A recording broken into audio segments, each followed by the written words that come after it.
আমার নাম স্বপ্না ভট্টাচার্য। আমি আমাদের বাড়ির ছাদেতে পড়ে গিয়েছিলাম। পড়ে গিয়ে আমার পায়ে ফ্র্যাকচার হয়।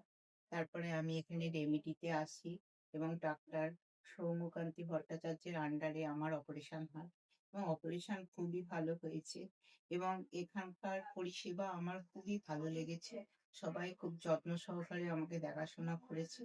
আমি সবাইকে বলবো আপনারা আসুন এখানে, ভালো যত্ন পাবেন। আমার নাম স্বপ্না ভট্টাচার্য। আমি আমাদের বাড়ির ছাদেতে পড়ে গিয়েছিলাম। পড়ে গিয়ে আমার পায়ে ফ্র্যাকচার হয়।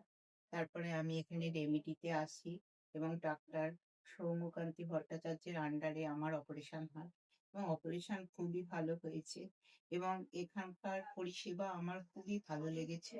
সবাই খুব যত্ন সহকারে আমাকে দেখাশোনা করেছে। আমি সবাইকে বলবো আপনারা আসুন এখানে, ভালো যত্ন পাবে।